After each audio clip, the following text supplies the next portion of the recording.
Greetings everybody, Amar here, and this is just a quick update for North Carolina.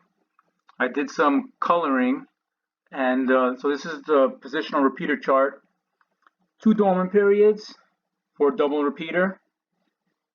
Here you had the first and second position number repeating here. So this column is double repeater, this is 1 repeater. So this was the first position, second position repeated together. Now that's a combinatoric variable that I like because it's easy to pick a repeater than it is any other number. You know, a repeater number, you only have 5 guesses. Adjacents, you have 10 guesses, and all the others, it's just more. I also did coloring on the big dish.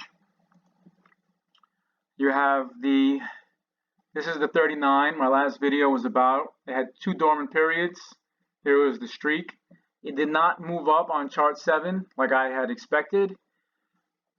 You have here the number 40, 5 dormant periods, and an interesting number is the 21 right here, which currently has 7 dormant periods. But I'm not going to talk about that right now. I'm going to talk about the structure changes that occurred. I had a question.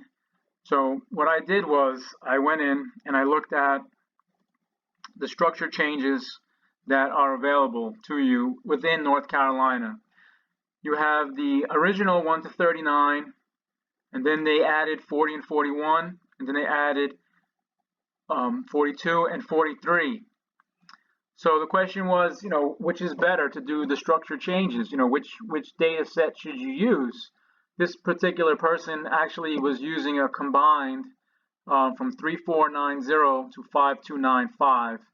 So you could actually put in that range. If you click this use a fixed range of, you could put in, let's see, well, you'd put in here starting draw 3490, and then here you put 5295. If you wanted to use a fixed range, let's say you have the entire thing, you click this box and you can put in 5295. But what I did was basically, okay, I've been using the 903, the last range, because it's approximately 2 years. And I think that 2 years is enough to see a trend, and it's decent enough to see, you know, the cycle that's occurring. So what I did, or how to, you know, prove that, or at least give some information regarding, you know, why I'm thinking this. What I did was I took the hit charts from that time period, the first 1 to 39. Okay, now the top number was 11, 27, and 8 at that time before the structure change. Now currently this is the 904 game hit chart. This is the current since the last structure change, and here's the range down here. You can see it's from November 2018 to April 2021. Now of those top numbers from the original structure, you have the 11. The 11 is over here, okay, beneath this 4. So the 11 has maintained the top, in the top rank. It's in the top 5, where it was number 1. So this 11 dropped from 1 to 5 since this structure change occurred. Now the 27 and the 8, interestingly enough, don't even appear within the top 14 numbers.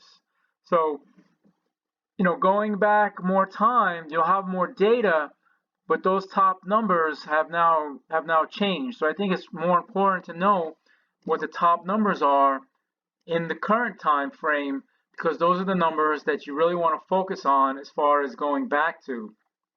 So then I looked at what the hit charts are if you combine the last 2 structure changes. So that's 1,806 games.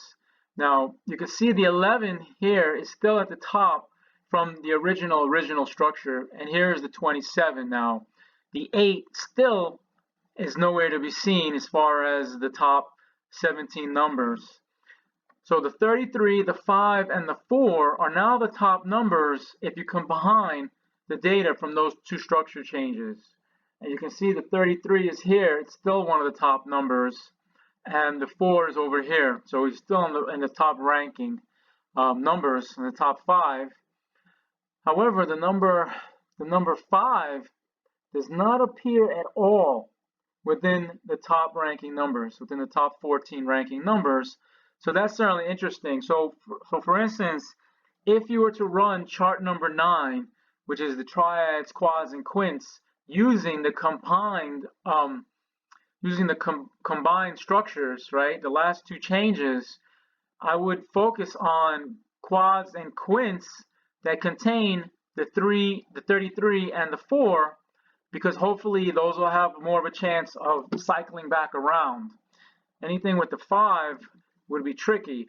So I'm using the hit charts total to help filter what combinations I'm going to focus on when I look at my quints and my quads. So with the 904, right, what I would do, I mean, you could run chart 9, your triads and quads.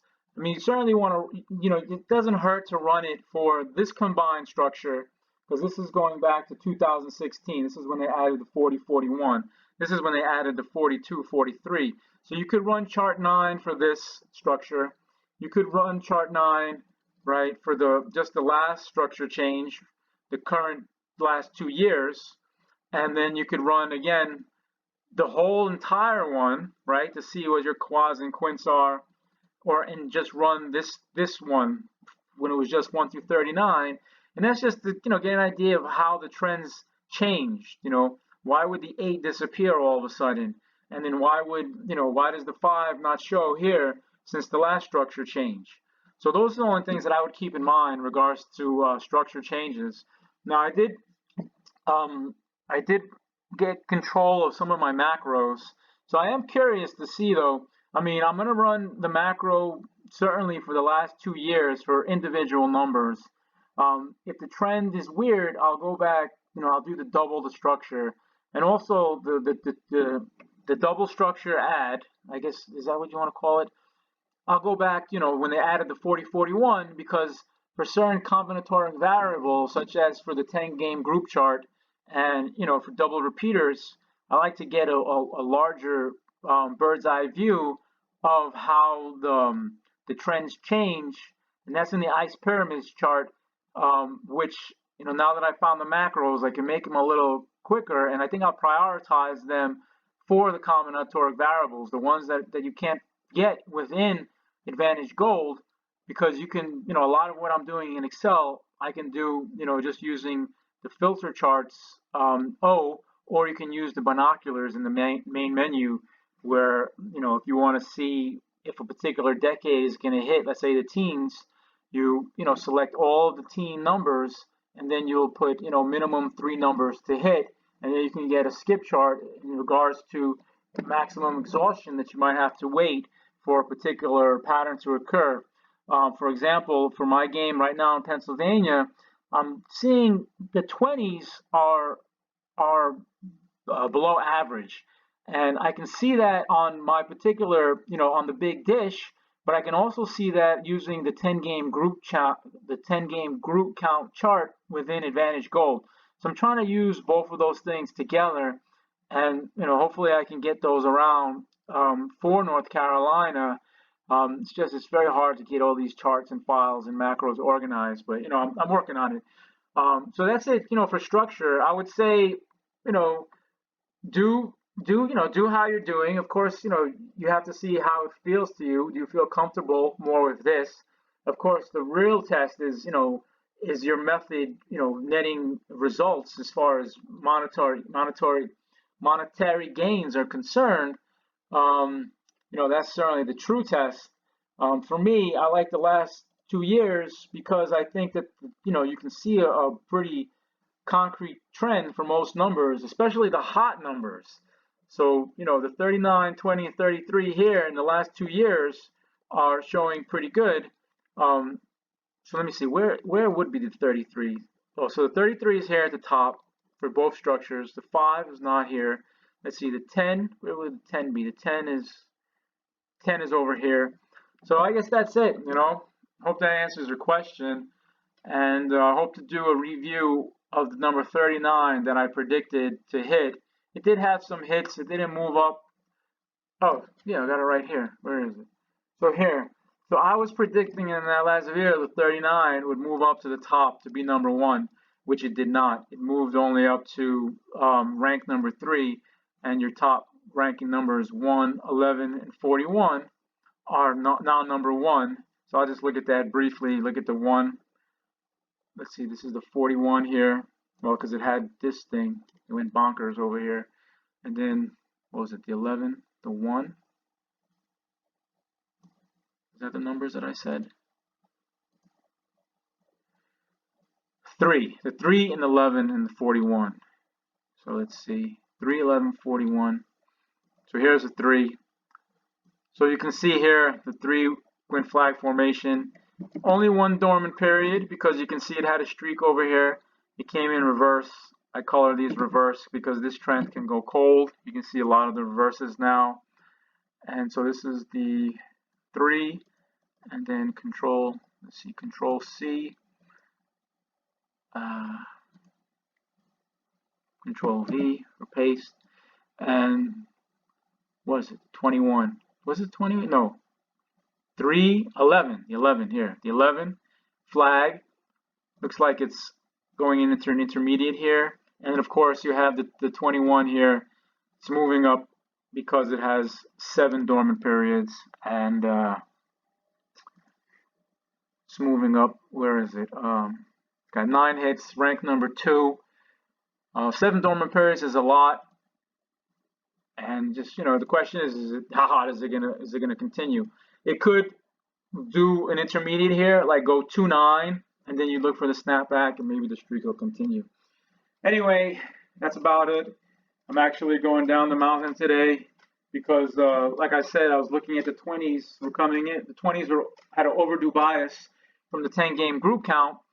So I'm looking at the 29 to repeat second position, and then I have the 25, which is a 16-16 bottom, and then I have the 24, which is a 4-6 bottom, 4th hit in the streak after 5 dormant periods, and then I went with the Fibonacci spread to the 9. And so that's it. I gotta prepare to go down there because it's an hour trip to go down the store to play one line that costs $2. It's kind of draining my enthusiasm, but hopefully, I can keep it up. I might have to look at the pick 3, build some charts. Now that I have the macros kind of under control, we'll see how it goes. Anyway, that's it. Good luck and happy number hunting.